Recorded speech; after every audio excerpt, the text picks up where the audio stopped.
What's going on, everyone? Welcome back to the FPL video. My name is Mo, and today I'll be going through my updated draft for this season so far. So I came back and did a live stream after around 6 months. This is my first video after around 6 months for the new season. Looking forward to it. Happy to be back. Looking forward to engage with you guys and see how we can get off to a really good start to this start of the new season. So what have I done? What's different? This is my draft on screen from the live stream we did a few days ago. I've watched some more pre-season football over the weekend, had a look a bit more into team setups and analysis and shots taken and what they're looking to do and how they're lining up for the new season. So we'll discuss the rationales behind my decisions. I've made 4 changes since this draft was issued, which I'll go through with you guys. But before we get into all that, if you're new around here, give us a like. If you haven't subscribed yet, hit that subscribe button. Be part of the FPL Unclick family, and let's get us to 1k as soon as possible. We're almost there, guys. Also, if you haven't joined the league code is right below my camera screen as well, and join the FPL Unclick League on the FPL game itself. So, what's happened over the weekend? A couple of games took place. So, for example, the main one for me was Arsenal versus Chelsea, because at the moment I am, as you can see, quite heavy on Arsenal. So I've got 3 players. I looked at how their formations were set out, who was playing where, and how the game went ahead. It was interesting to see how Arsenal did line up, and it was also interesting to see how Chelsea lined up. Conceding 4, not ideal, but the rumours now are getting stronger and stronger that Reece James might play in centre-back, or the right side of a centre-back role. So are Chelsea going to go 5 at the back, keep their wing-backs, or are they going to go to 4 at the back? The question still remains. Martinelli did extremely well. You got players also coming in and out of squads. So you see Mahrez, who featured on the weekend, Kevin De Bruyne, Phil Foden. You know, these are the players now people are starting to make their decisions upon. Harry Kane as well for Spurs as well. So we've got all these players that are being considered at the moment. So let's go through some of the changes that I've made over the weekend itself. So we'll start from the back. So I've changed Mendy to Edison. Now, to be fair, with the transfers I did have around 0.5 mil spare. So going up from 5 mil to 5.5, I thought it was worthwhile. At the back, Trent remains in the squad. We've got James, who I've brought in for Robertson. Now, that's the biggest dilemma, because I've always wanted Robertson in my squad, considering how well he finished last season. He outscored pretty much most defenders and Trent as well, quite easily. So I brought in Reece James because I've lost Mendy in terms of a goalkeeper, but I do still want someone from the Chelsea defence, even though I'm not too satisfied with their performance pre-season. But Reece James might be a good pick in terms of attacking threat. Again, it depends on where he plays. So I brought him in place of Robertson. Gabriel remains the same. Cancelo and Matty Cash all remain the same. Mo Salah, captaincy as well.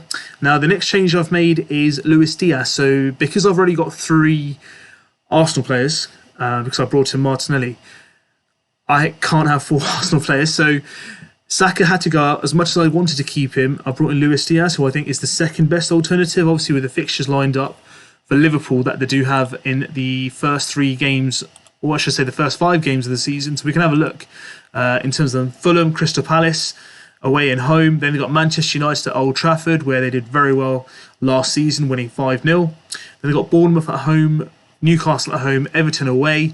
There's no Origi this season, guys. I'm only messing. And Wolves at home. So the first 7 games, I still believe that they're quite strong. And Luis Diaz, with Jota being injured at the moment, I don't think there'll be much rotation. So it kind of makes sense for me to choose him at this moment in time.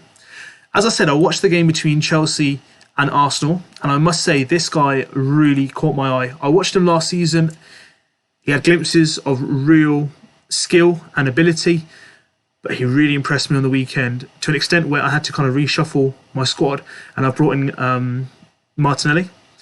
Again, injury prone, we'll have to wait and see. Zinchenko coming into the midfield. Obviously there's Nketiah, there's Jesus, there's Saka, there's Xhaka.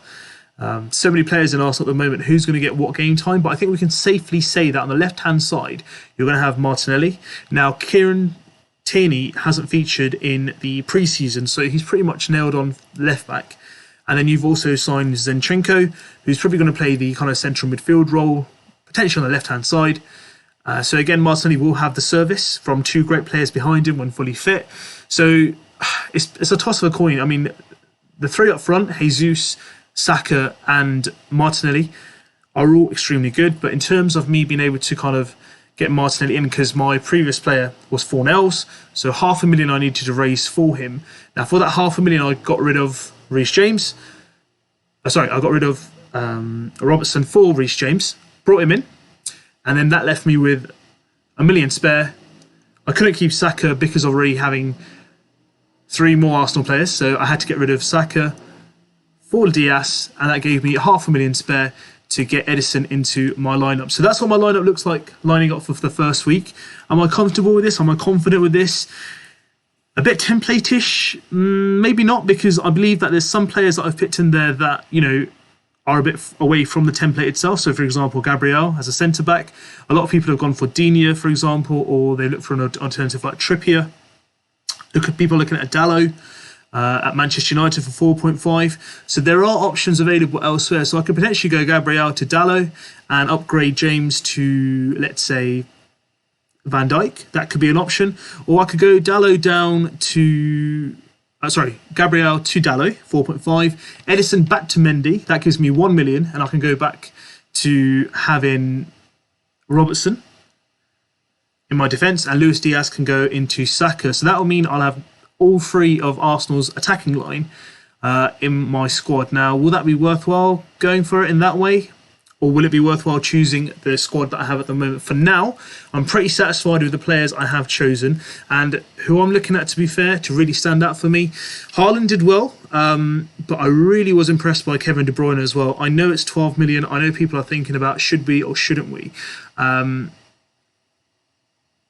But Kevin De Bruyne, I just think the price value just doesn't give any kind of, what's the right thing to say, a risk or reward. So you have to sacrifice either Haaland, Kane, or Salah in that case, or even Son, to be fair. Son is understandable because he got the second highest points last season. I think De Bruyne would have been fair at 10.5, 11 mil max. I think they've kind of like they've lost Mane this season, so what we're going to do, we'll put Kevin De Bruyne at 12 mil. So again, it's not ideal, but this is what my squad's looking like so far. Again, I am open to more changes, but updated draft at the moment, this is how it looks. Mendy in goal, I was a bit, I know it's only pre-season, but a bit concerned about how they went. So having Reece James is more of an attacking threat rather than a defensive output might be a bit more worthwhile. But I'm also thinking, you know, I can bring down Edison to Mendy, and I can get Kyle Walker in for Gabriel. But I don't really want to have Walker as my first team starter because, again, I'm not really sure about his minutes, especially with them looking to sign Cucurella. I think that's how we pronounce it, from Brighton. The bid was rejected, so we're still waiting to see how it all pans out. But for now, I'm pretty confident and satisfied with the squad I have. The temptation to change Cash to Digne is there as well, because I know Digne did well after coming over to Aston Villa. But again, that could be something that I could look into as well. But overall, this is what the squad looks like. Week 1 captain is definitely going to be Salah. Moving into week 2, Bournemouth at home. I'm definitely going to look at that for Haaland. By then, if I don't bring in any other Man City assets. But generally, on the whole, I'm pretty satisfied with this squad. The 5-3-2 formation, surprisingly, it's kind of like the template this season, but I know people are now starting to move away to the 3-5-2, 4-5-1, 4-4-2 formations, or even 3-4-3. They're looking at them as well to see alternatives, how they can actually maximise their returns. But I'm pretty content with this squad. The only player that I really, really want in my squad, to be fair, and I'm quite upset to get him out of this squad, was Robertson. So the only thing I could potentially do was Gabriel to Walker. That is something that I could look into. Saka, then I can have Martinelli and Jesus, and Robertson can be for James as well. So that's something that I can look into if that's something that I do really fancy. But again, for now, I'm pretty satisfied with it. The bench, not going to invest too much into it, to be fair. We're in a 5-sub season this season, so I don't think the bench has any impact. If there is going to be any kind of rotations, there's probably going to be around the 50, 60-minute mark, 70 minutes mark. So if your player is going to start, they're going to start regardless. Yes, they can be rested on the odd game occasion, but is it worthwhile putting the extra 0.5 per player?